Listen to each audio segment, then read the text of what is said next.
হাড় মাস একেবারে জ্বালিয়ে খেলো। এতদিন বাপটা জ্বালিয়েছে, এবার ছেলেটাও শুরু করেছে। ও বাবা ও বাবা কি? হ্যাঁ, ও বাবা ও বাবা কি? বল মা, বল বল মা।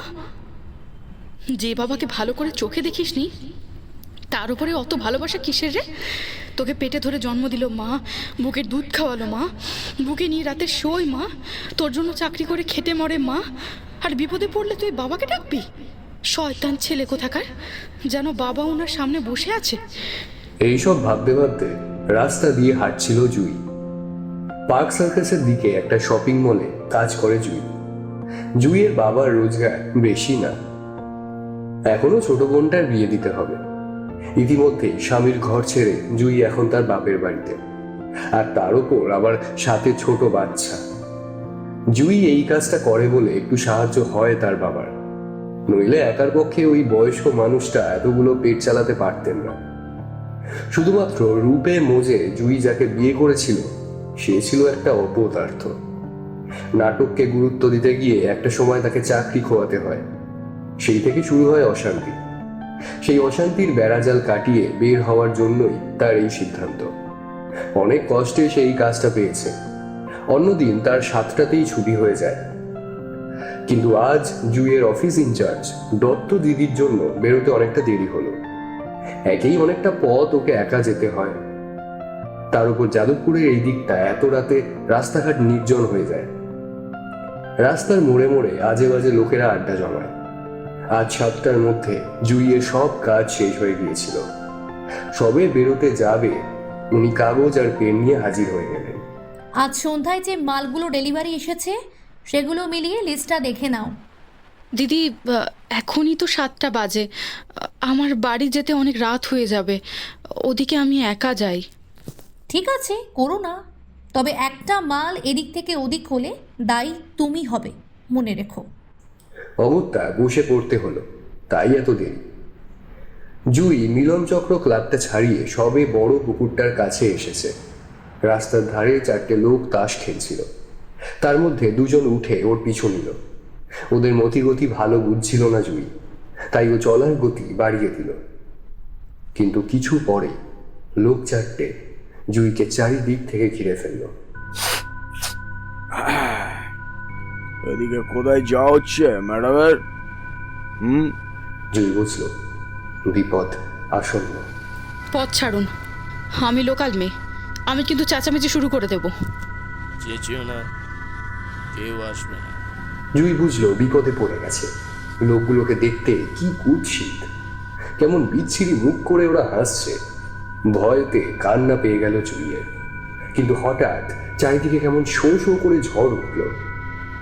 রাস্তার ধুলোগুলো উড়ে উড়ে চারিদিকে পাত খেয়ে কেমন থামের আকার নিতে থাকলো।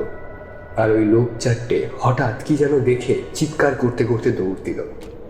খুব আশ্চর্য হয়ে গেল জুই। ধুলোর ঝড়ের মধ্যে চারিদিকে তাকিয়েও কিছু দেখতে পেল না। আস্তে আস্তে ঝড় থেমে কিছুক্ষণের মধ্যেই আবার সব স্বাভাবিক হয়ে গেল।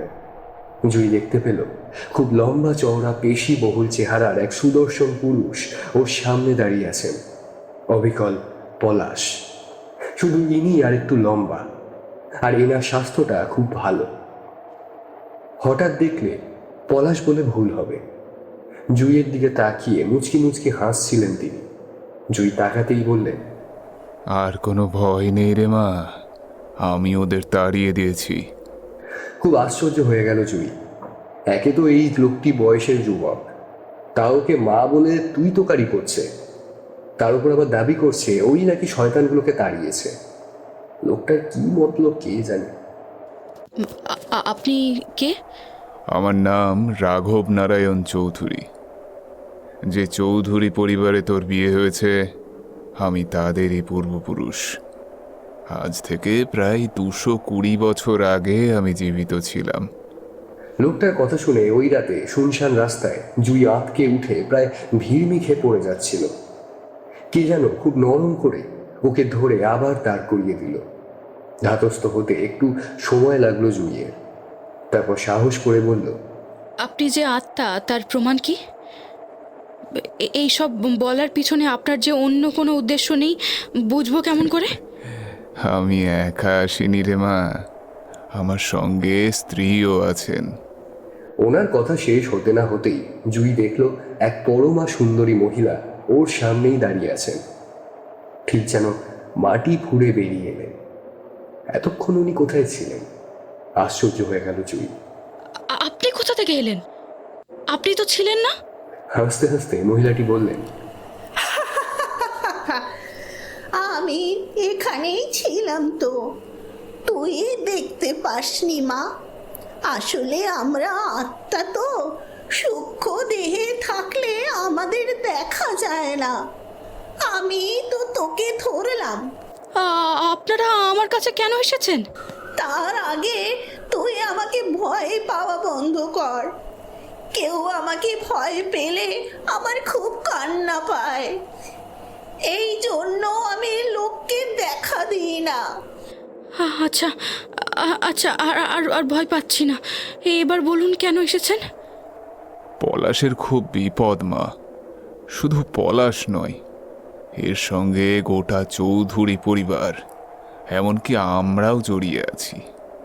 পলাশের বিপদ শুনে জুই চিন্তিত হয়ে পড়ল, কারণ পলাশকে সে সত্যি ভালোবাসে। একটু চুপ করে থেকে সে জিজ্ঞাসা করল, কি বিপদ তার? সেটা তুই পরে জানতে পারবি মা। তুই ছাড়া ওকে কেউ বাঁচাতে পারবে না। তুই ওর কাছে ফিরে যা। আমি নিজের জীবনের বাজি রেখেও আমার স্বামীর জীবন বাঁচাতে পারিনি। এই মিনসে 1 ঘন্টাও আমার বিচ্ছেদ সহ্য করতে পারিনি। আমার পিছনে পিছনে চলে এসেছিল, কিন্তু তোকে অত কিছু করতে হবে না। তুই শুধু ওর কাছে ফিরে যা। কেন, আপনারা তো আছেন। তোর মতোর শক্তি আমাদের নেই মা। তুই যা ওর জন্য করতে পারিস তার কেউ পারবে না করতে। চৌধুরীদের চেনেন না এ তল্লাটে এহেন লোক মেলা ভার। এককালে চৌধুরীরা ছিলেন এ তল্লাটের জমিদার। তখন তাদের ঠাটবার জাঁকজমক ছিল দেখবার মতন। আশেপাশের 4টে গ্রাম মিলিয়ে ছিল তাদের জমিদারি। চৌধুরীদের মতো দয়ালু জমিদার আশেপাশে আর কেউ ছিলেন না। সেসব অবশ্য বহু আগের কথা। এখন সে রামও নেই, সে অযোধ্যাও নেই। শুধু পুরনো দিনের বিশাল জমিদার বাড়িটা একা দাঁড়িয়ে থেকে যেন অতীতের বিশাল গৌরবের জানান দিচ্ছে। বাড়িটার অনেক ভাগ ভেঙে পড়েছে। সামনের দিকটা পাঁচিল আর গেট কিছুটা ঠিকঠাক থাকলেও বাড়িটার পেছন দিক পুরো আগাছার জঙ্গলে ভর্তি। সীমানা পাঁচিল ভেঙে পড়েছে জায়গায় জায়গায়। রাঘব নারায়ণ চৌধুরী এই চৌধুরী বাড়িরই পূর্বপুরুষ। আজ থেকে প্রায় 220 বছর আগে রাঘব নারায়ণ জীবিত ছিলেন।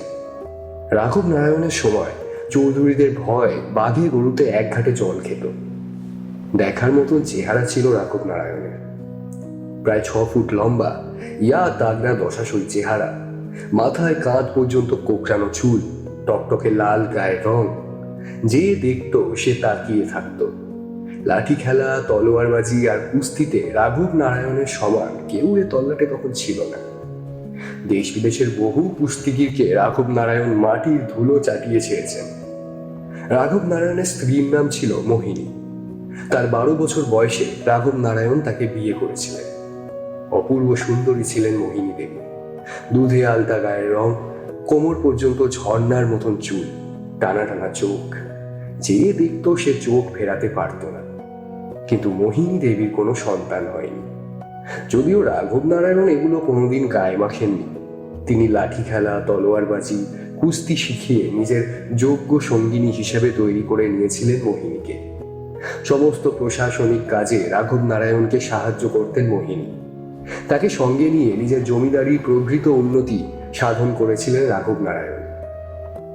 প্রজারা সকলে সুখে বাস করছিল। এমন এক সময় ওই এলাকায় এলো কুঞ্জ নামের এক ডাকাত। তার অত্যাচারে অতিষ্ঠ হয়ে উঠল সকলের জীবন। কুঞ্জের দলের লোকেরা রণপায়ে চড়ে দৌড়াতো। বড় বড় লাফ দিতে, লাঠি খেলাতে, তলোয়ার চালাতে, কুস্তিতে, তীর চালাতে ছিল ওস্তাদ।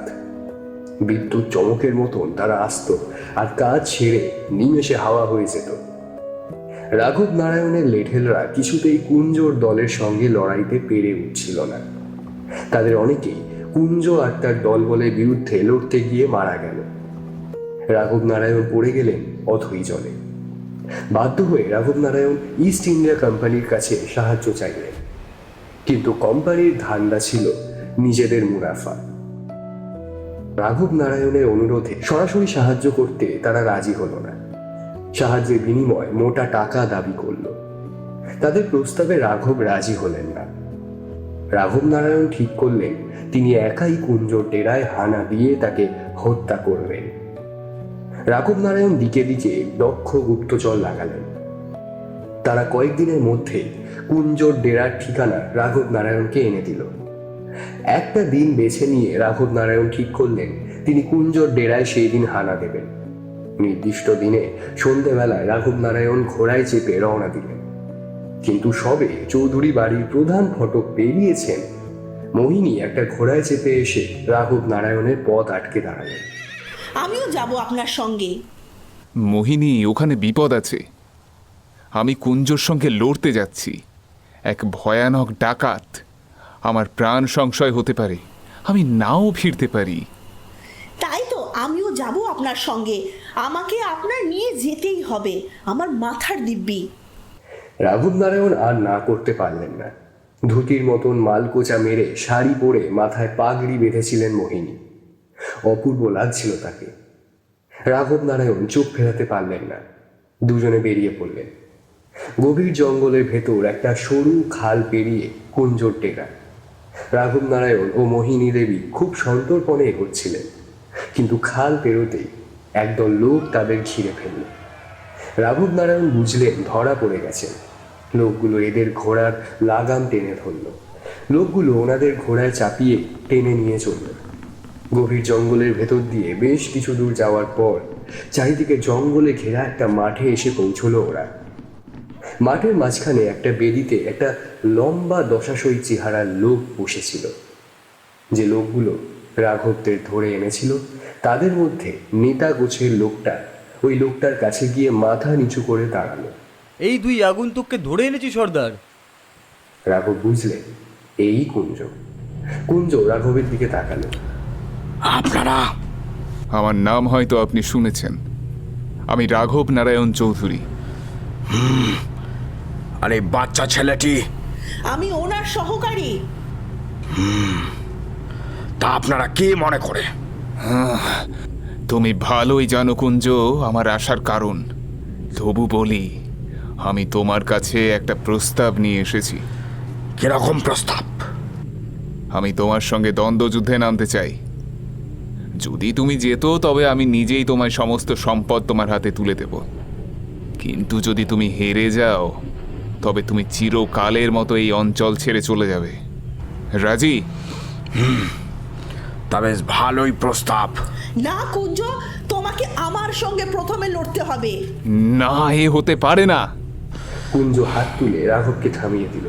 আপনার সহকারীর ইচ্ছে অবশ্যই পূর্ণ হবে জমিদার মশাই, আর তারপর আপনি।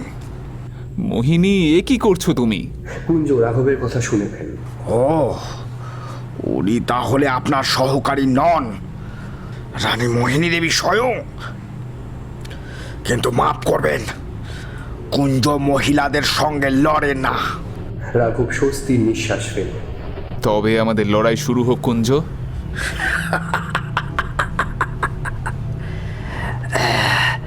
কিন্তু মোহিনী দেবীর ইচ্ছের অসম্মান করি কি করে বলুন? তারা অন্ধকার ফুঁড়ে বেরিয়ে এলো একটি কালো দীর্ঘাঙ্গী মেয়ে।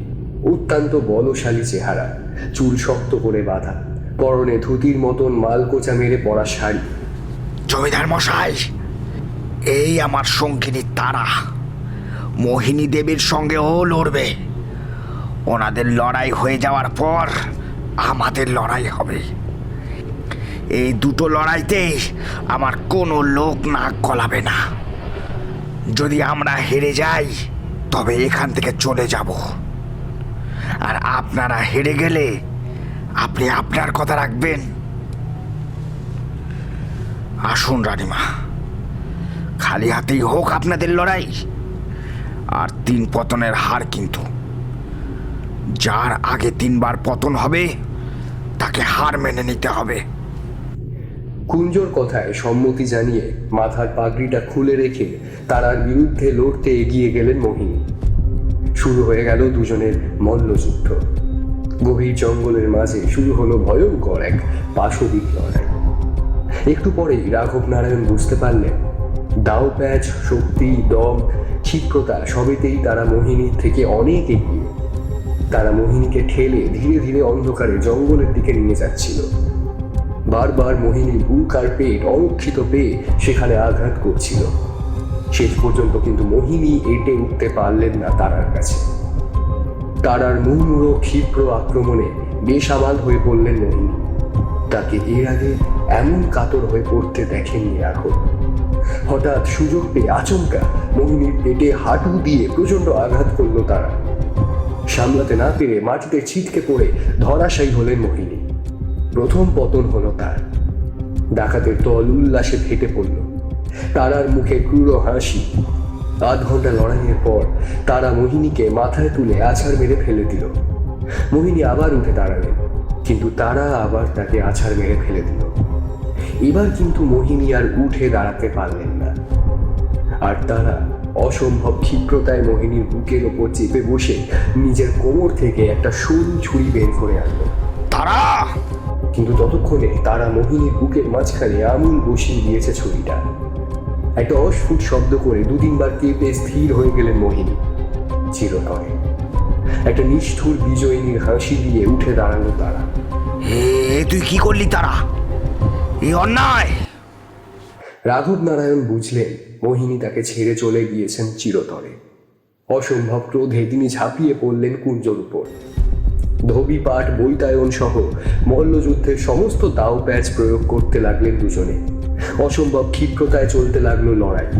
পাকা লড়িয়ে কুঞ্জ। কিন্তু রাঘব তখন ক্রোধে উন্মাদ। তার সমস্ত মল্লযুদ্ধের শিক্ষা তখন তার শরীর ছাপিয়ে বেরিয়ে আসছে। স্তম্ভিত ডাকাতদের মনে হলো রাঘবের পায়ের চাপে সে বনভূমি যেন কাঁপছে। একসময় প্রচন্ড শক্তিতে কুঞ্জর বুকে আঘাত করলেন রাঘব। কুঞ্জর মুখ দিয়ে গনগন করে রক্ত বেরিয়ে এলো। ধরাশায়ী হয়ে আর উঠল না কুঞ্জ। তার শরীর নিথর হয়ে গেল। হাহাকার করে উঠল ডাকাত দল। বুক চাপড়ে কাঁদতে লাগলো কুঞ্জর সঙ্গিনী তারা।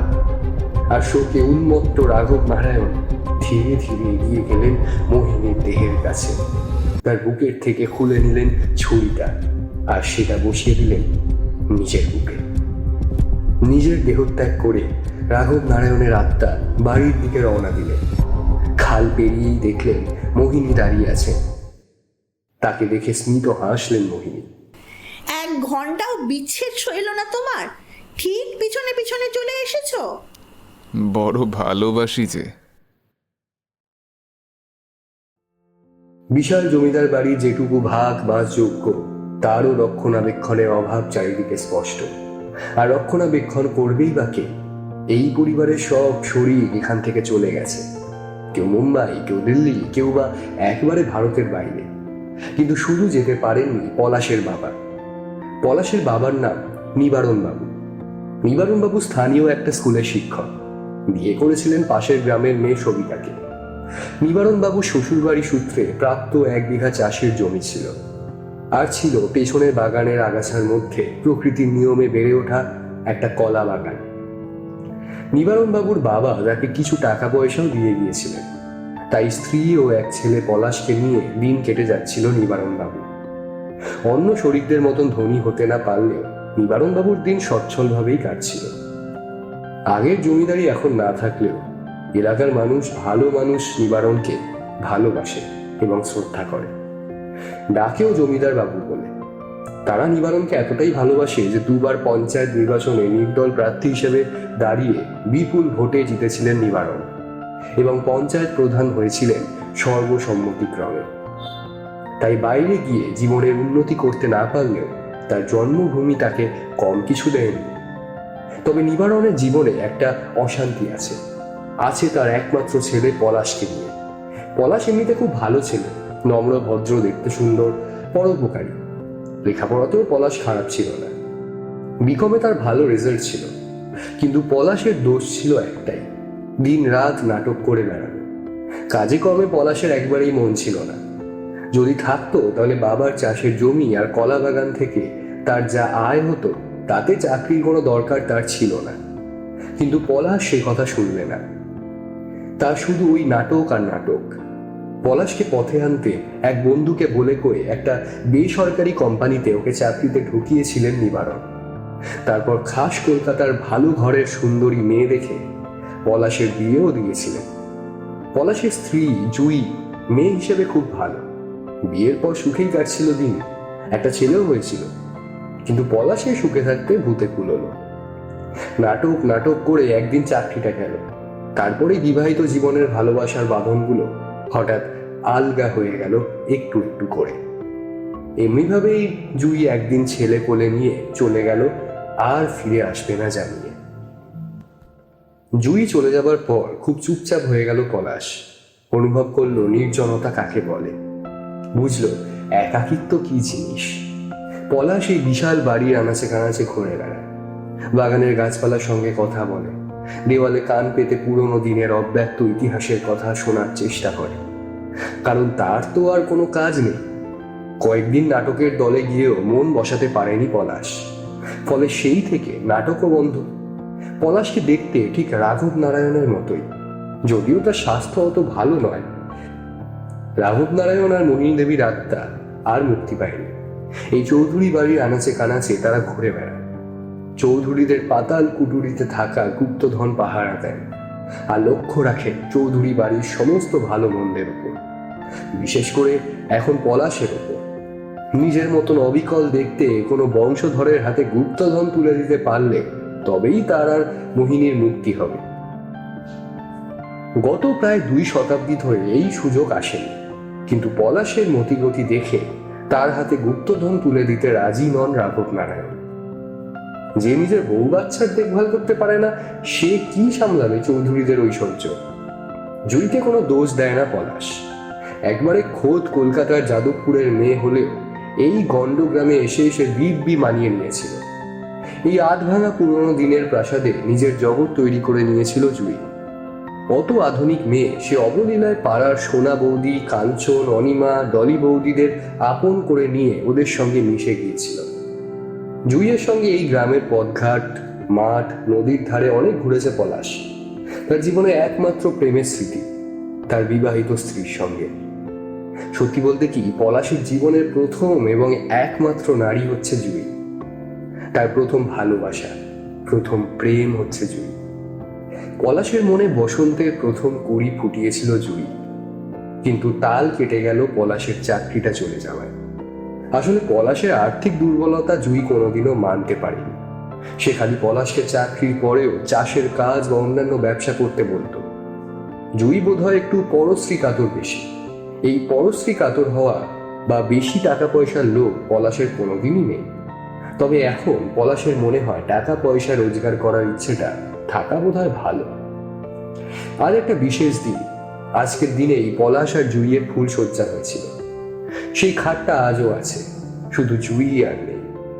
পলাশ জানে তার মতন অপদার্থের কাছে এই অজপাড়াগায় জুই আর ফিরবে না। পলাশের মন আজ খুব খারাপ।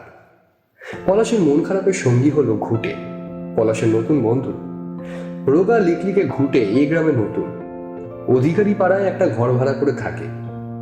মুদিখানার জিনিস সাপ্লাই দেওয়াই ঘুটের আসল কাজ। পলাশ যতটুকু জানে, ঘুটের আসল বাড়ি বাঁকুড়া। অবশ্য সেটাও ঘুটের মুখ থেকেই শোনা। পলাশের যখন মন খারাপ হয়, ও তখন ঘুটের কাছে যায়। তারপর দুজনে দুটো সাইকেল নিয়ে বের হয়। দূর দূরান্তে গ্রামের ভেতর থেকে ঘুরে আসে। বাড়ি থেকে সাইকেল নিয়ে পলাশ ঘুটের খোঁজে বেরিয়ে পড়ল। বাজারে ঢুকতেই একটা চায়ের দোকানে বসে আড্ডা দেয় ঘুটে। সেখানে সে আজও ছিল, তবে একা। গরম চায়ে চুমুক দিয়ে গম্ভীর মুখে কিছু একটা চিন্তা করছিল ঘুটে। পলাশ ঢুকতেই হই হই করে উঠল। আরে আয় আয় আয় আয়, নে বস বস বস, নে চা খা। দিবুদা, আরটা স্পেশাল। আজকে চল ভজা কাপালিকের কাছ থেকে ঘুরে আসি। পলাশ একটু চুপ করে কিছু ভাবলো, তারপর বলল, বেশ ঠিক আছে, চল। ওনার কথা শুনতেও বেশ ভালোই লাগে। চা শেষ করে দুজনে মিলে সাইকেল চড়ে বেরিয়ে পড়ল। আড়ালে কোনো এক অপার্থিব শক্তি তাদের দুজনকেই লক্ষ্য করলো। ওরা কেউই সেটা বুঝতে পারল না। ভজা কাপালিকের ডেরাটা পলাশদের গ্রাম থেকে প্রায় 7 মাইল উত্তরে একটা জঙ্গলের ভেতর। পলাশ শুনেছে আজ থেকে প্রায় 220 বছর আগে ওই জঙ্গল ছিল আরো গভীর, আরো বহুদূর জুড়ে ছড়ানো।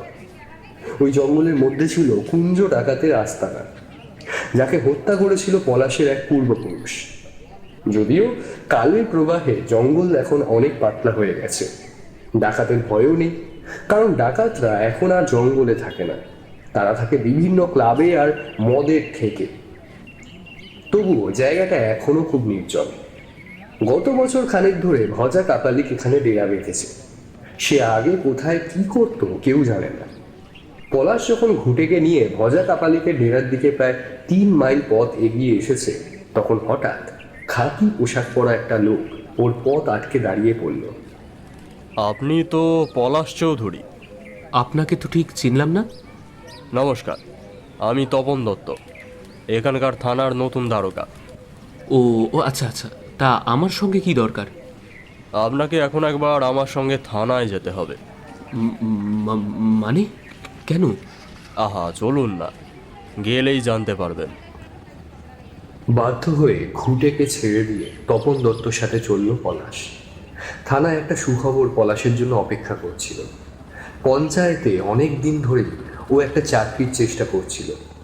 আজ তার পুলিশ ভেরিফিকেশন এসেছে। তপন দত্ত মানুষটি খুব ভালো, খুব তাড়াতাড়ি আনুষঙ্গিক কাজগুলো মিটিয়ে ফেললেন। তারপর পলাশকে জিজ্ঞাসা করলেন, চা খাবেন? একটু পেলে ভালো হয় আর কি। হাবিলদারকে চা আনতে বলে তপনবাবু কিছুক্ষণ চুপ করে বসে রইলেন। তারপর ধীরে ধীরে বললেন, চৌধুরী বাবু, একটা কথা বলি আপনাকে। বলুন। শুনেছেন কি না জানি না, কিন্তু এই গ্রামের আশেপাশে পরপর কতগুলো বড় বড় ডাকাতি হয়ে গেছে গত কয়েক মাসে। তাই নাকি? আগে হ্যাঁ, হয়তো এই গ্রামেও হতে পারে। কাজকর্ম দেখে মনে হচ্ছে এর পিছনে বিরাট বড় কোনো রেকেটের হাত আছে। সর্বনাশ! কিন্তু মজার ব্যাপার কি জানেন? ডাকাতরা টাকা পয়সা গহনা নিয়ে যাচ্ছে ঠিকই, কিন্তু তার সঙ্গে নিয়ে যাচ্ছে বাড়ির যাবতীয় কাগজপত্র। একজন ওইসব কাগজপত্র দিতে রাজি হয়নি বলে তাকে মেরে মাথা ফাটিয়ে দিয়েছে। তাই মনে হচ্ছে ওদের উদ্দেশ্য শুধু ডাকাতি নয়, ডাকাতিটা একটা নজর ঘোরাবার চেষ্টা মাত্র। অদ্ভুত! আমার ফোর্স খুব কম, তাই আপনারা গ্রামের ছেলেরা একটু সতর্ক থাকবেন। কিন্তু আমরা কয়েকটা নিরস্ত্র ছেলে সশস্ত্র ডাকাতদের বিরুদ্ধে কি বা করতে পারবো? সতর্ক থাকলে থানায় ফোন করে একটা খবর তো দিতে পারবেন। থানার থেকে তপন দত্তর কথা শুনে একটু চিন্তিত হয়েই বেরিয়ে এলো পলাশ। কিন্তু চিন্তাকে ছাপিয়ে সরাসরি চাকরি পাওয়ার আনন্দ তাকে ঘিরে ধরেছিল বেশি। এখনই একবার বাড়ি গিয়ে বাবাকে আর মাকে খবরটা দেওয়া দরকার। পলাশ প্রায় দৌড়তে শুরু করলো। বাড়ি ঢুকেই পলাশ ছুটল সবিতার ঘরে। সবিতা পলাশের মা, একমাত্র ছেলেকে বড় ভালোবাসেন তিনি। বিশেষত জুই চলে যাওয়ার পর থেকে ছেলের দুঃখে ভীষণ প্রাণ কাঁদে তার। সবিতা জানে পলাশ তারই মতো, হাজার কষ্ট পেলেও তা মুখে প্রকাশ করবে না। যদিও জুইয়ের দোষ দেন না তিনি, বেকার স্বামী কোনো মেয়েই মেনে নেয় না। মা, আমার পঞ্চায়েতে চাকরিটা হয়ে গেছে মা। সবিতা যেন নিজের কানকে বিশ্বাস করতে পারছিলেন না। সত্যি বলছিস বাবা? হ্যাঁ মা। বাবাকে বলে আয় বাবা, আর পুরোহিত মশাইকে একটা খবর দিস। আমি একটা ভালো দিন দেখে সত্যনারায়ণকে একটু সিন্নি দেব। পলাশের বাবা নিবারণ বাবু ভীষণ ভালো লোক। তার মতন সজ্জন লোক এই দুনিয়ায় আর দুটি নেই। আজ পলাশের চাকরির খবর পেয়ে নিবারণ বাবুর মনে এত আনন্দ হলো যে তার নাচতে ইচ্ছা করছিল। সকাল থেকেই তার মেজাজ ছিল খিচড়ে, কারণ গতকাল রাতে সবিতার সঙ্গে তার তুমুল গন্ডগোল হয়েছে। সেই জন্য আজ সারাদিন দুজনের কথা বন্ধ। নিবারণ বাবুর বয়স এখন 59 আর সবিতার 45। সবিতা এখনো সুন্দরী ও স্বাস্থ্যবতী। যৌবন তার শরীরকে এখনো ছেড়ে যায়নি। তবু তিনি এখনো নিবারণ বাবুর সঙ্গে পেরে ওঠেন না। তবে সহজে ছেড়ে দেবার মেয়ে নন সবিতা। মাঝে মাঝে নিবারণকে তিনি ভালোই বেগ দেন। পলাশের ছেলে জন্মানোর পর থেকে সবিতা আর নিবারণের সঙ্গে শোন না। সবিতা শোন কোণের দিকের একটা ঘরে। জুই চলে যাওয়ার পরেও সবিতা আর নিবারণের ঘরে ফেরেনি, কারণ সবিতার সঙ্গে নিবারণের একটা মান অভিমানের ব্যাপার আছে। সবিতা বিয়ের আগে রতন বলে একটি ছেলেকে পছন্দ করতে। নিবারণের বয়স বেশি বলে বিয়ের সময় সবিতার নিবারণকে পছন্দ হয়নি। সেই বিষয়টা এতগুলো বছর বাদেও তাদের মধ্যে ঝগড়া হয়ে ফিরে আসে। মাঝে মাঝে তা সীমা ছাড়ায়, যেমন গতকাল হয়েছে। ভজা কাপালিক সন্ধ্যেবেলায় আগুন জ্বালিয়ে তার সাধনায় বসেছে। ঘোর কালো তার গায়ের রং, মাথা ভর্তি জটা, মুখ ভর্তি বড় বড় দাড়ি। আনুমানিক বছর 50 বয়স তার। আজ ভজার মন কেন জানি না খুব উচাটন। যে কাজে ভজার আগে আগমন, সেই কাজ ভজা এখনো মেটাতে পারে। ভজা খুঁজতে এসেছে একটা জিনিস, তার সন্ধান সে এখনো পায়নি। যদিও ভজা তার খোঁজ এখনো চালিয়ে যাচ্ছে। এমন সময় একটা বছর 22-এর মেয়ে ভজার সামনে এসে দাঁড়ালো। মেয়েটার দিকে তাকিয়ে ভজা মৃদু হাসল। এসো এসো ঝামেলি, বসো। আসতে অসুবিধে হয়নি তো? না না, অসুবিধে হয়নি। দাদা কোথায়? আসছে। এরা কথা বলতে বলতেই পলাশ হন্তদন্ত হয়ে এসে হাজির হলো। পলাশকে দেখেই চামেলি একটু আড়ালে চলে গেল। ভজা উল্লসিত হয়ে উঠল পলাশকে দেখে। আরে পলাশ জি, এসো এসো এসো। তা কেমন আছো? আছো কেমন? বেশ কিছুদিন পরে এলে যে। আসলে আসতে পারিনি বাবা, মানসিক অবস্থাটা একদম ভালো ছিল না। আরে মন খারাপ হলেই তো লোকে আমার কাছে আসে। বাবা, একটা খবর দেওয়ার আছে। বলো বলো। আমার পঞ্চায়েতে চাকরিটা হয়ে গেছে। বাহ, অপূর্ব অপূর্ব, দারুণ খবর, দারুণ। মায়ের পুজো দিচ্ছ কবে? দেব বাবা, জয়েন করে নিয়েই দেব। শোনো, চাকরি যখন হয়ে গেছে, এবার তুমি চূড়ান্ত সিদ্ধি লাভের জন্য তন্ত্র সাধনায় ব্রতী হও। তোমার উপযুক্ত সাধন সঙ্গিনী আমি ঠিক করে দেব। তোমার সব কষ্ট দূর হয়ে যাবে বাবা। পলাশ এই কথা শুনে চুপ করে রইল, কারণ ভজা কাপালিকের কথাবার্তা তার ভালো লাগলেও তন্ত্র সাধনার ইচ্ছে তার নেই। তাতে যদি তাকে সারা জীবন মনে কষ্ট বয়ে বেড়াতে হয় তো হোক। তার তো একটাই কষ্ট, জুই আর তার ছোট্ট ছেলেটা। নিজের অপদার্থতার জন্য তাদের হারিয়েছে পলাশ। তাদের যে ও আর ফেরত পাবে না সেটাও পলাশ জানে। ভজাকে একটা প্রণাম করে দেখছি বলে ওখান থেকে বেরিয়ে পড়ল পলাশ। কিন্তু পলাশকে পাহারা দিয়ে আসা রাঘব নারায়ণের আত্মা তখনও সেখান থেকে এলো না। বসে রইল একটা গাছের ডালে। ভজার ওখান থেকে বেরিয়ে পলাশ সবে জঙ্গলটা ছাড়িয়েছে, হঠাৎ পিছন থেকে একটা নারী কণ্ঠের ডাক। ও মশাই, শুনছেন? আপনাকে তো ঠিক চিনলাম না। আমার নাম চামেলি। অবশ্য আমিও আপনাকে চিনি না। ভজা বাবার আশ্রমে আপনাকে আজ প্রথমবার দেখলাম। দেখে মনে হলো আপনি মানুষটা খুব ভালো, একটা প্রকৃত ভদ্রলোক। তাই আলাপ করতে এলাম। আপনি ভজা বাবার আশ্রমে ছিলেন? ছিলাম তো, ওই পিছনের দিকে বসেছিলাম। আপনি ঢোকার একটু আগেই আমি এসেছি। ও আচ্ছা আচ্ছা। তা আপনার নামটা? আমার নাম পলাশ চৌধুরী। বাহ, আপনার নামটা তো বেশ সুন্দর, ঠিক নামের মালিকের মতো। না ম্যাডাম, আমার ভেতরে কিছুই সুন্দর নেই। আমি একটা অপদার্থ। নিজের দোষে নিজের বউ বাচ্চাকে হারিয়েছি, কি আর বলবো। এ বাবা, এই কথা কেন বলছেন? সব মানুষের ভেতরেই কিছু না কিছু সুন্দর থাকে, সেটাকে খুঁজে বের করতে জানতে হয়। যে সেটা পারে না, দোষ তার। এই কথা বলে একটু চুপ করে থেকে চামেলি বলল, আপনার কি খুব মন খারাপ হয়? তা একটু হয়। তাহলে তন্ত্র সাধনা করে দেখুন না বাবার কথা মতো, যদি কোনো সুরাহা হয়। ওখানে তো সাধন সঙ্গিনী লাগে ম্যাডাম। লাগুক না, সে তো বাবা আপনাকে ঠিক করে দেবেন বললেন। সাধন সঙ্গিনী মানে জানেন? ওই অল্প অল্প। আমি কোনো মেয়েকে নিয়ে ওই কাজ করতে পারবো না। আপনার তো বউ চলে গেছে বললেন, তাহলে বাধা কি? সাধন সঙ্গিনীকে না হয় পরে জীবন সঙ্গিনী করে নেবেন। পলাশ কিছু বলতে যাচ্ছিল, হঠাৎ অন্ধকারে একটা পরিচিত গলা। পলাশবাবু নাকি? একটা জোরালো টর্চের আলো ফেলে তপন দত্ত এগিয়ে এলেন। কি ব্যাপার, আপনি এখানে? এই একটু ভজা বাবার আশ্রমে গিয়েছিলাম। ইনি?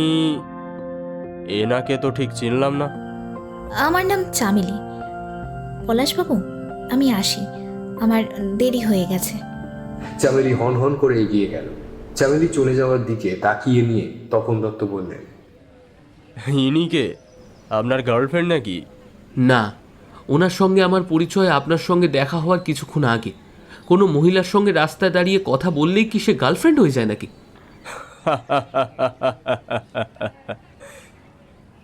আরে মশাই, চড়ছেন কেন?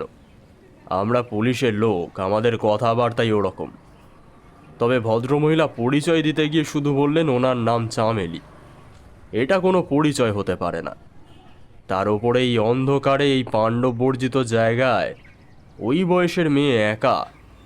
এই কথা বলে তপন দত্ত কি যেন ভাবলেন, তারপর বললেন, যাকগে, টহল দিতে এসে আপনার সঙ্গে দেখা হয়ে ভালো লাগলো, চলি।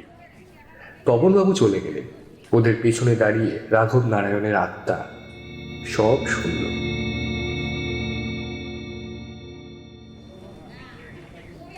পঞ্চায়েত জয়েন করে কয়েকদিন কেটে গেল পলাশের। আজকাল সে ধীরে ধীরে অন্য মানুষ হয়ে উঠছে। এই কদিনে তার অনেক পরিবর্তন হয়েছে। অফিস সামলে সে এখন চাষের কাজও দেখে। সেদিন পঞ্চায়েত থেকে ফেরার পথে মাঠে গিয়ে চাষিদের সঙ্গে কথা বলে সন্ধ্যের পর বাড়ি ফিরছিল পলাশ। নদীর বাঁধের কাছে যখন এসেছে, চামেলি ধরল পলাশকে। আরে আরে, পলাশবাবু যে, কেমন আছেন? ভালো, আপনি? খুব সুন্দর। তা এত তাড়াহুড়া করে যাচ্ছেন কোথায়? কাজ থেকে বাড়ি ফিরছি। আপনার কি খুব তাড়া আছে? না তো। তাহলে চলুন না, ওইদিকে গাছের তলায় একটা বেড়া দিয়ে তৈরি বসার জায়গা আছে, ওখানে গিয়ে একটু বসি। এখানে এসে থেকে গল্প করার লোকের অভাবে দম আটকে যাচ্ছে আমার। বেশ, চলুন। বসার জায়গাটা বেশ বড় হওয়া সত্ত্বেও পলাশের গা ঘেঁষেই বসলো চামেলি। তারপর বলল, আপনি বোধহয় খুব একা, তাই না? চামেলির কথা শুনে চুপ করে রইল পলাশ। সত্যি সে খুব একা। আজকে এই জায়গাটায় চামেলির সঙ্গে বসে তার অনেক পুরনো কথা মনে পড়ে যাচ্ছে। এখানে জুইয়ের সাথে তার অনেক স্মৃতি, অনেক প্রেম, অনেক খুনসুটি সেখানে মিশে আছে। সেই দিনগুলো আর হয়তো কোনোদিন ফিরে আসবে না। পলাশকে চুপ করে থাকতে দেখে চামেলি বলল, কি হলো, আমার কথার উত্তর দিচ্ছে না যে? সব কথার কি উত্তর হয় ম্যাডাম? রবিবার হলেই পলাশের খুব মন খারাপ হয়, কারণ রবিবার ছুটির দিন বলে সে জুইকে নিয়ে সাইকেল চেপে বেড়াতে বেরোত। শনিবার রাত থেকে দুজনে মিলে ভেবে রাখতো কি করবে। কোনোদিন সিনেমা, কোনোদিন সাইকেল চেপে শুধু ঘুরে বেড়ান। আবার যাত্রার মরশুম থাকলে যাত্রা। ওই বাঁধের ওপরে কত ঘুরেছে দুজনে। কলকাতার মেয়ে হলেও এই পাড়ার মেয়ে বউদের সঙ্গে গাছ কোমর বেঁধে কবাডি খেলতো জুই, গাদি খেলতো। অনেক রবিবার বিকেলে শুধু ওদের খেলা দেখে সময় কেটে যেত পলাশে। প্রতি রবিবার পলাশদের খাওয়ার মেনু থাকতো স্পেশাল। সেগুলো অবশ্য আজও একই রকম আছে। আজকেও রবিবার, তাই পলাশের মন খারাপ। কিন্তু প্রতি রবিবার বাজারটা পলাশ নিজের হাতেই করে। তাই আজকেও বাজারের ব্যাগ হাতে বেরিয়েছিল ও। বাজারে সবে ঢুকেছে, হঠাৎ সামনে তপন দত্ত। আরে মশাই, খবর কি? বুঝেছি, রবিবারের বাজার। ওই একটু আর কি। তপন দত্ত আরো কিছু বলতে যাচ্ছিলেন, পলাশের মোবাইল বেজে উঠল। মোবাইল বের করে পলাশ দেখল সবিতার ফোন। বলো মা। তুই বাবা বাড়ি ফিরে আয়, নতুন করে ফর্দ নিয়ে তারপর যা। কেন মা? আজ অনেক ভালো ভালো বাজার করতে হবে, আমার দাদু ভাই এসেছে যে। দাদু ভাই মানে পলাশের ছেলে? আনন্দ বিস্ময় চমকে উঠে বাড়ির দিকে ছুটল পলাশ। আজ তাকে সকাল সকাল কি উপহার দিলেন ভগবান। তাহলে জুই নিশ্চয়ই সাথে আছে। আজ তাকেও দেখতে যাবে পলাশ। তাড়াতাড়ি বাড়ির দিকে ছুটল পলাশ। বাড়ির কাছে এসে একটু থমকে গেল পলাশ। হঠাৎ একটা অন্য ধরনের চিন্তা এসে গ্রাস করে নিল ওকে। জুই কি ডিভোর্সের ব্যাপারে চূড়ান্ত কথা বলতে এসেছে? চলার গতি কমে গেল পলাশের। বাড়িতে ঢুকে ছেলেকে কাছে পেয়ে অনেক আদর করলো পলাশ। জুইয়ের সঙ্গে 2-3 বার শুধু চোখাচোখি হলো, কথা হলো না। জুই এসেই রান্নাঘরে ঢুকেছে, এখনো সেই একই রকম জুই। এই 2 বছরে ওর কোনো পরিবর্তন হয়নি। ওকে দেখে পলাশের মনে আবার পুরনো দিনের স্মৃতি জেগে উঠল। সবিতার কাছ থেকে বিরাট ফর্দ নিয়ে বাজারে গেল পলাশ। ফিরে এসে দেখলো ওর পাশের ঘরে ছেলেকে নিয়ে উঠেছে জুই। পলাশের শোবার ঘরের মানে ওর আর জুইয়ের এক সময়কার শোবার ঘরের, আর এই ঘরটার মাঝখানে একটা দরজা আছে। আগে পলাশের সঙ্গে ঝগড়া হলে জুই রাগ করে ওই ঘরটায় গিয়ে শুতো। পুরনো কথা মনে পড়ে যেতে একটা দীর্ঘশ্বাস ফেলে ঘরের চেয়ারে বসে পড়ল পলাশ। বসে বসে কখন যে চোখ লেগে এসেছে বুঝতে পারেনি। হঠাৎ একটা নরম ছোঁয়ায় ঘুম ভাঙল পলাশের। হাতে একটা চায়ের কাপ নিয়ে দাঁড়িয়ে আছে জুই। তোমার চা। আচ্ছা দাও। জুইয়ের সঙ্গে কথা বলার সুযোগটা হাতছাড়া করল না পলাশ। পলাশের হাতে কাপটা ধরিয়ে দিয়ে খাটে বসে পড়ল জুই। তোমার কি বিকেলে কোনো কাজ আছে? না তো। তাহলে তোমার সঙ্গে বিকেলে একটু বেরোবো। সাইকেল ঠিক আছে তো? হ্যাঁ ঠিক আছে। বিকেলবেলা সেই পুরনো দিনের মতন পলাশের সাইকেলের সামনে বসলো জুই। পলাশও আগের মতন জিজ্ঞাসা করলো, কোথায় যাবে? বাঁধে, আমাদের বসার জায়গাটায়। পথে যেতে যেতে একটা কথাও বলল না জুই, চুপ করে রইল। পাশাপাশি বসার পরেও যখন সে কোনো কথা বলল না, পলাশই নীরবতা ভাঙল। তুমি কি কাল চলে যাবে? পলাশের কথার কোনো জবাব দিল না জুই। পলাশের চোখে চোখ রেখে তাকিয়ে রইল একটু, তারপর ধীরে ধীরে বলল, কলকাতার 2টো বড় ইংলিশ মিডিয়াম স্কুল এখানে ব্রাঞ্চ খুলেছে না? আরও কয়েকটা আসছে। একটা দীর্ঘশ্বাস ফেলে মাথা নিচু করে কি যেন ভাবতে শুরু করলো জুই। একটা ঝালমুড়িওয়ালাকে আসতে দেখে পলাশ জিজ্ঞাসা করল, ঝালমুড়ি খাবে? কেন? ঝালমুড়ি খেতে খেতে পলাশ আনমোনা হয়ে গিয়েছিল। জুই তো ডিভোর্সের কথাও কিছু বলছে না। হঠাৎ চমক ভাঙল জুইয়ের ডাকে, বাড়ি চলো। পলাশ আর জুইকে আড়াল থেকে দেখলো ঘুটে। দেখে জোরসে সাইকেল চালিয়ে চলে গেল। পলাশের সামনে দিয়েই গেল, কিন্তু আজ পলাশ শুধু জুইয়ের দিকে তাকিয়ে আছে, ঘুটে কেউ দেখতেই পেল না।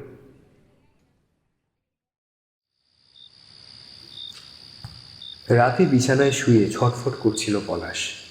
এমনিতেই অনেক সময় রাতে তার ঘুম আসতে চায় না, কিন্তু আজকে যেন বাড়াবাড়ি হচ্ছে।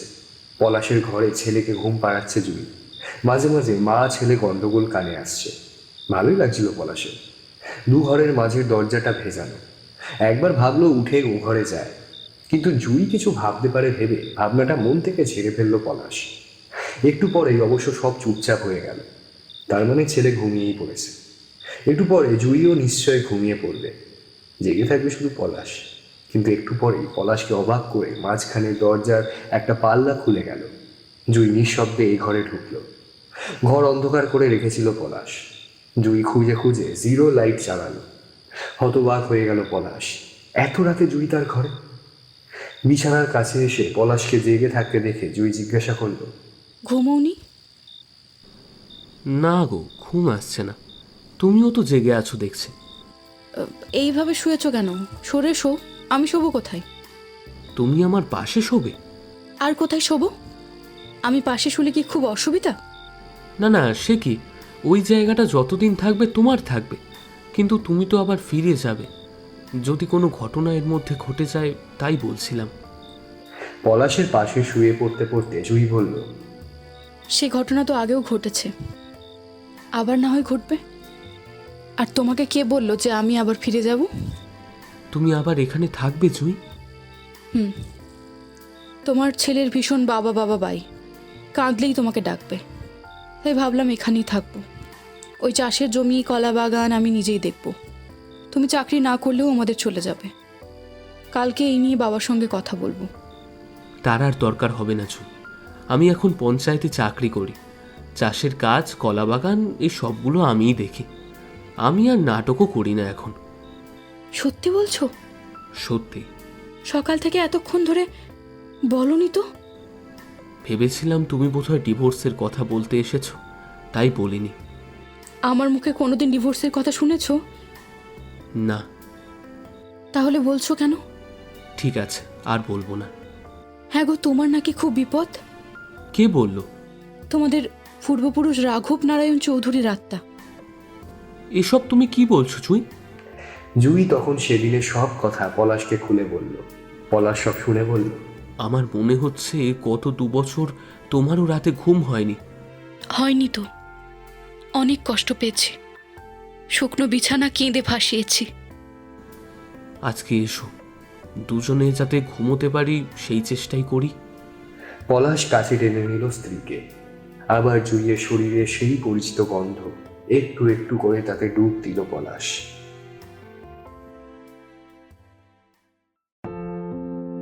খ্যাপাকান্ত ছিল রাঘব নারায়ণের লিঠেলদের সর্দার। তার ছিল ঘোর কালো ইয়া লম্বা তাগড়াই চেহারা। লাঠি খেলা, সরকিবাজি, কুস্তি এইসব এসেছিল ভীষণ ওস্তাদ। এই খ্যাপাকান্তর পরিবার পরিজন বলতে কেউ ছিল না। সে চৌধুরী বাড়িতেই থাকতো। খ্যাপাকান্ত রাঘব নারায়ণকে যেমন ভক্তি শ্রদ্ধা করত, তেমনি ভালোবাসত। তার ছোটবেলায় এই চৌধুরী বাড়ির তৎকালীন বড় কর্তা খ্যাপাকে এই বাড়িতে নিয়ে আসেন। সেই সময় প্রায় নিজেরই বয়সী খ্যাপাকে পেয়ে খুব আনন্দ পেয়েছিলেন রাঘব নারায়ণ। সেই থেকেই খ্যাপাই তার চাকর, খ্যাপাই তার বন্ধু, আবার সেই রাঘবের কুস্তি লড়ার প্রতিদ্বন্দ্বী। তাই রাঘবের অকাল মৃত্যু মেনে নিতে পারেনি খ্যাপাকান্ত। রাঘবের মৃত্যুর পর জমিদারির দায়িত্ব পান তার ছোট ভাই। তিনি খ্যাপাকেই লিঠেলদের সর্দার পদে বহাল রেখে দেন। কিন্তু কি যে হলো, রাঘবের আর মোহিনীর মৃত্যুর 2 মাসের মাথায় 2 দিনের জ্বরে মারা গিয়েছিল খ্যাপা। সেই থেকে সেই চৌধুরীদের বাড়ির কাছে একটা প্রকাণ্ড গাছে ডেরা বেঁধে আছে। আজও প্রয়োজনে অপ্রয়োজনে খ্যাপাকে তলব করেন রাঘব নারায়ণ, আর হুকুম তামিল করতে হাজির হয়ে যায় খ্যাপা। সেদিন রাতে গাছের নিচে হাজির হয়ে রাঘব নারায়ণ ডাকলেন, খ্যাপা, আছিস নাকি? আগে পেনাম ওই কর্তা, কি হুকুম বলেন? মনটা বড় উচ্চারণ হয়ে আছে রে। আমাদের পরিবারের সামনে এখন ঘোর বিপদ। কি বিপদ আমারে বলেন দেখি, তারপর কয়টা মাথা লাঠির গায়ে ফাটাই দেখেন। বিপদটা কি সেটা আন্দাজ করতে পারলেও সেটা কোন পথে আসবে সেটাই বুঝতে পারছি না। একটু খোঁজা করেন দেখি। যে জঙ্গলে কুঞ্জর ডেরা ছিল সেখানে আস্তানা গেড়েছে এক কাপালিক। আমার ধারণা সে চৌধুরী বাড়ির গুপ্তধন হাতাতে চায়, কিন্তু কিভাবে সে হামলা করবে সেটাই বুঝে উঠতে পারছি না। যদিও তার একটা সূক্ষ্ম প্রচেষ্টা জুইকে ফিরিয়ে এনে আমি নষ্ট করে দিয়েছি, না হলে ওই চামেলি মেয়েটাকে দিয়ে ও পলাশটাকে বিপদগামী করার তালে ছিল। যদিও ওর জানা নেই পলাশ কেন ওর বাবার নিবারণ ও গুপ্তধনের কথা জানে না। তাহলে আর দেরি কেন কর্তা, হুকুম করেন। এখনই একটি লাঠির গায়ে ওই কাপালিকের মাথা ফাটিয়ে দিচ্ছি। ওরে বোকা, ও তো এখনো কিছু করেনি। বিনা কারণে নরহত্যা মহাপাপ। তাছাড়া ও কাপালিক, ওর শক্তির কাছে আমরা পেরে উঠব কিনা দেখতে হবে না? শত্রুকে কখনো ছোট ভাবতে নেই রে। তাহলে কর্তা এখন উপায়? তাই তো ভাবছি।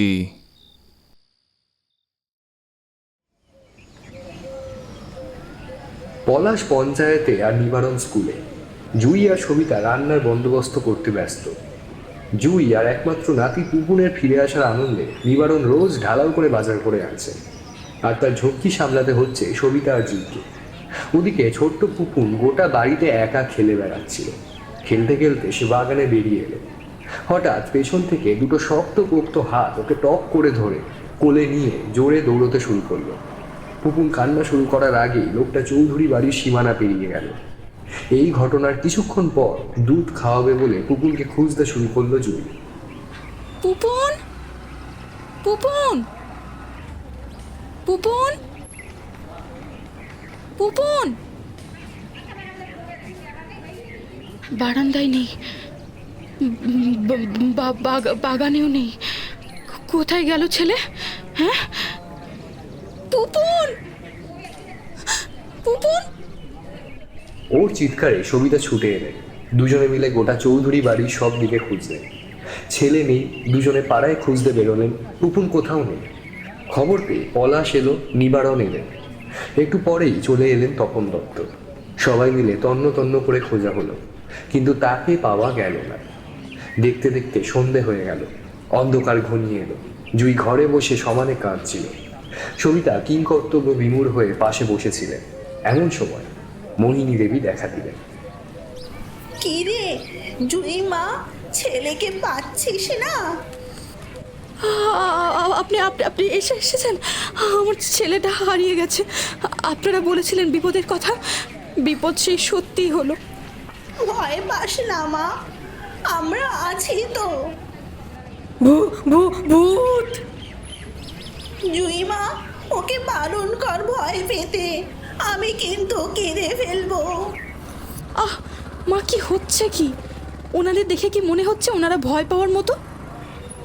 সবিতা মা, বিপদের সময় এসব ছেলে মানুষই কি শোভা পায়? না হয় আগে দেখা দিইনি, কিন্তু এত বছর তো আমাদের সাথে রইলে, কোনোদিন কোনো ক্ষতি হয়েছে কি? সবিতা অবশ্য একটু ধাতস্থ হয়েছিলেন। রাঘব নারায়ণ এবার জুইয়ের দিকে ফিরলেন। শোনো মা, আমি থাকতে আমাদের বংশধরদের কোনো ক্ষতি কেউ করতে পারবে না।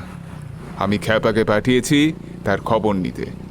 ও হাওয়ার বেগে ধায়, এই খবর নিয়ে এলো বলে। এই রাঘব নারায়ণ চৌধুরী মরে গেলেও এত সহজে শেষ হয়ে যায়নি। এমন সময় খ্যাপাকান্ত ফিরে এসে মাথা নিচু করে দাঁড়ালো। কিরে, খোঁজ পেলি? আগে না কর্তা। আপনি আপনি কেমন ভূত? একটা বাচ্চার খোঁজ আনতে পারেন না? কি করবো বলো মা, কোনো মন্দির বা ঠাকুর দেবতার থানে লুকিয়ে রাখলে তো আমরা সেখানে ঢুকতে পারবো না। তুই ঠিক বলেছিস খ্যাপা, সেটা হতেও পারে। তার মানে কি ভজা এর পেছনে? এই সময় নিবারণ পলাশকে নিয়ে ঘরে ঢুকতে যাচ্ছিলেন। তিনজন অপরিচিত মানুষকে দেখে থমকে যেতে হলো তাদের। একজনকে দেখলে পলাশ বলে ভুল হবে, তার সঙ্গে রয়েছেন একজন অতীব সুন্দরী মহিলা আর একটা তাগড়াই চেহারা লেঠেল বসের লোক। নিবারণ, এসো এসো। আপনারা? আমি রাঘব নারায়ণ চৌধুরী, তোমাদের পূর্বপুরুষ। আর এই আমার স্ত্রী মোহিনী, আর ও হলো আমার লেঠেলদের সর্দার খ্যাপাকান্ত। শুনেই নিবারণ পলাশের হাত ধরে ভয়েতে পালাতে যাচ্ছিলেন। পালাচ্ছ কোথায়, ভীতু কোথাকার? নিবারণ থমকে গেলেন। সবিতা তাকে জুইয়ের সামনে ভীতু বলবে এটা মানা যায় না। রাঘব নারায়ণ নিবারণের দিকেই তাকিয়েছিলেন। নিবারণ দাঁড়িয়ে যেতেই বললেন, নিবারণ, ভয় পাচ্ছ কেন? যদিও তোমার কাছ থেকে এর চেয়ে ভালো ব্যবহার আমি আশা করি না, আমি খুব ভালো করেই জানি তুমি একটা কাপুরুষ এবং কুলাঙ্গার। তুমি নিজের স্ত্রীর গায়ে হাত তোলো। চৌধুরী বাড়িতে যে কাজটা আজ পর্যন্ত কেউ কখনো করেনি। নিবারণ বাবা, তোমরা আজকালকার ছেলে হয়ে তোমার কেমন আচরণ? নিবারণ লজ্জায় মাথা নিচু করে দাঁড়িয়ে রইলেন। তাকে এমনভাবে বহু বছর কেউ বকেনি। নিবারণ যেন তার ছোটবেলায় ফিরে গিয়েছিলেন, কিন্তু কেউ জানে না তার গায়ে সবিতার বহু আঁচড় কামড়ের দাগ আছে। তিনি একবার মিনমিন করে বলতে চেষ্টা করলেন, চুপ, একদম চুপ। ছি নিবারণ বাবা, গুরুজনের মুখে মুখে তর্ক করতে নেই। খামোকা সবার সামনে তুমি এভাবে বলছো কেন ছেলেটাকে? পলাশ আর জুই এনাদের কথাবার্তা হা করে শুনছিল। ঠিক তখনই পলাশের মোবাইল বেজে উঠল। পলাশ ছুটে ফোন রিসিভ করতে ঘরের বাইরে গেল। ঘরে ভালো টাওয়ার পাওয়া যায় না। ওর পেছনে জুইও ছুটল। রাঘব নারায়ণ মোহিনী এদিক ওদিক ঘোরাঘুরির সময় অনেকের হাতেই মোবাইল ফোন দেখেছে খ্যাপাকান্ত। তাই ওনারা কেউই আশ্চর্য হলেন না। সকলেই পলাশ আর জুইয়ের জন্য অপেক্ষা করতে লাগলেন। পলাশ আর জুই অবশ্য একটু বাদেই মুখ চুন করে ফিরে এলো। কি হলো? কিডন্যাপারের ফোন। বলছে আমাদের বাড়িতে কোথায় নাকি 20 ঘরা সোনার মোহর পোঁতা আছে, সেটা কাল রাতের মধ্যে ওদের হাতে তুলে দিতে হবে, তবেই নাকি পুপুনকে ওরা ফেরত দেবে। 20 ঘরা মোহর সে আদৌ আছে নাকি? এটা তো একটা প্রবাদ আমাদের পরিবারের সম্বন্ধে। এই কথাটা আমি ছোটবেলাতেও শুনেছি, কিন্তু আমার বাবা বলতেন কথাটা সত্যি নয়। ওগুলো সত্যিই থাকলে কেউ না কেউ ঠিকই জানতো। ও মা গো, কি হবে এখন?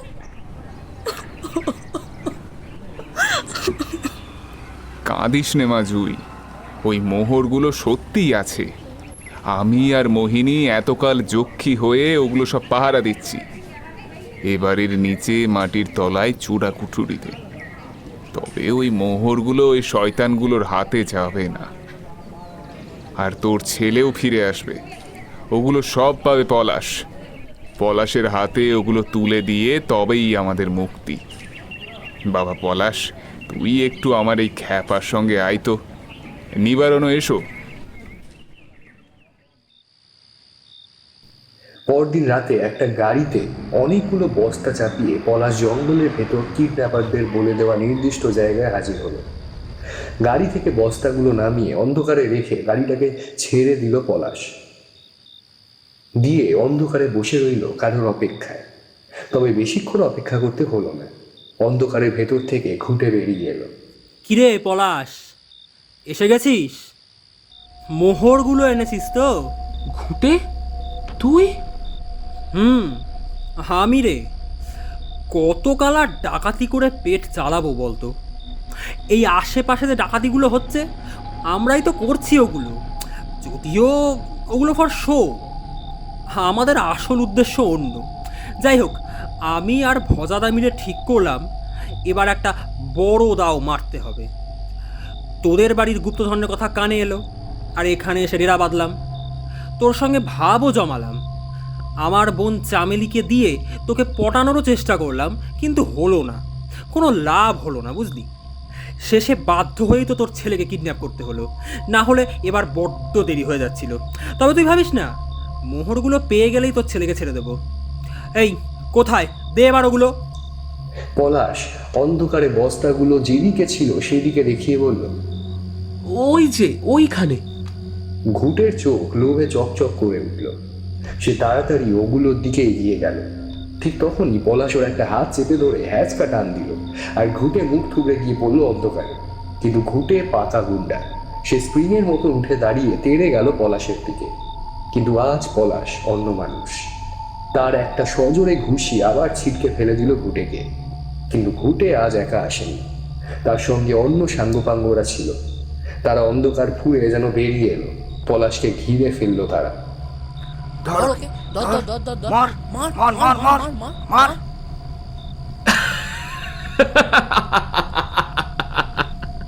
আর দেখতে দেখতে অনেকগুলো পলাশ ওদের ঘিরে দাঁড়িয়ে গেল।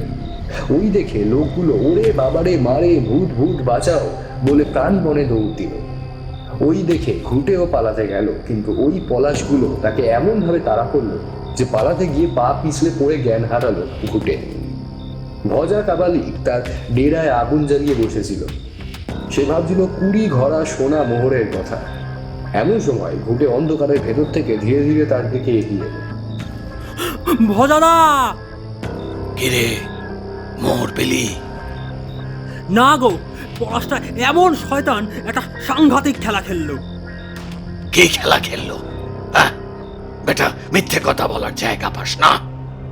পলাশের মতো এতটা ভালো মানুষ একটা ছেলে তোর সঙ্গে খেলবে, যখন ওর ছেলে আমাদের হাতে? হ্যাঁ, মোহরগুলো একা হাতানোর মতলব করছিস? আমি প্রমাণ দিতে পারি, তুমি দেখবে নাকি খেলাটা? দেখা দেখা কিসে খেলা? নাও দেখো। বলে একটা ঘুঁটে পরপর 10টা ঘুঁটে হয়ে ভজাকে ঘিরে দাঁড়িয়ে পড়ল। তারপর খলখল করে হাসতে হাসতে, কি ভজাদা, এই খেলাটা ভালো লাগলো? তপন দত্ত বাইরে থেকে স্পেশাল ফোর্স আনিয়েছিলেন। তাদের নিয়ে তিনি জঙ্গলের দিকেই আসছিলেন, কারণ নিবারণ তাকে এর মধ্যেই খবর দিয়েছিলেন। ভূতের ভয়ে ডাকাতরা দিশেহারা হয়ে জঙ্গলের ভেতর থেকে বেরিয়ে তার ফোর্সের হাতে ধরা পড়ে গেল। জঙ্গলের ভেতর আর একটু এগোতেই তপনের সঙ্গে দেখা হয়ে গেল পলাশের। তারপর তপন এক এক করে গ্রেফতার করলেন চেতনাহীন হয়ে পড়ে থাকা ঘুঁটে আর ভজাকে। তাদের কাছ থেকে সন্ধান নিয়ে জঙ্গলের ভেতর একটা ভাঙা মন্দির থেকে উদ্ধার করা হলো হাত পা বাঁধা অবস্থায় পড়ে থাকা পুকুরকে। তাকে পাহারা দিচ্ছিল চামেলি। গ্রেফতার করা হলো তাকেও। সব অপরাধী ধরা পড়ল। তপন দত্ত শান্তি পেলেন, শান্তি পেল চৌধুরীরাও। ঘটনার পর দিন রাতে এই গুপ্তধন আজ থেকে তোদের। তুই এখন উপযুক্ত, তাই তুই এর দেখভাল করতে পারবি। এর থেকে খালি একটা কাজ তোর করার আছে। এই গ্রামে চৌধুরীদের নামে তুই একটা স্কুল করবি। এই মোহরের যা মূল্য, তারপরেও তোর অনেক থাকবে। এবার আমাদের মুক্তি, আমাদের বিদায় দে। মানে ওরে পাগল, এত বছর বাঁধা পড়ে থেকে কত কষ্ট পেলাম, আমাদের মুক্তি চাই না? যখন সুখের মুখ দেখলাম তখনই আপনারা চলে যাবেন? ওরে পাগলি, যাচ্ছে কে রে? যাচ্ছি তো আসার জন্য। দেখ না, বছর ঘুরবে না তোর পেটে আসবো তোর ছোট ছেলে হয়ে। আমি এই চৌধুরী বাড়ি ছাড়বো ভেবেছিস? জন্মের পর আমার মুখ দেখলেই তুই চিনতে পারবি। তার 4 বছর পর আমি আসবো সামনের বাড়ির ছোট বউয়ের কোলে। ওরা আমার বাপের বাড়ির উত্তর পুরুষ, ঠিক এই চেহারাই থাকবে আমার। সোনার বালা দিয়ে আমার মুখ দেখবি, আর ছোট ছেলের সঙ্গে আমার বিয়ে দিবি। আগের বার আমাদের সন্তান হয়নি, সামনে বার হবে। তার আগে গোটা গ্রাম জুড়ে দুজনে অনেক দুষ্টুমি করব। আমিও কারো একটা ঘরে চলে আসবো, ঘরটা দেখভাল করতে হবে না? তারপর সকলের কাছে বিদায় নিয়ে ওরা ধীরে ধীরে কোথায় মিলিয়ে গেলেন। পূবের আকাশ তখন আবির রঙে রাঙা হয়ে উঠেছে।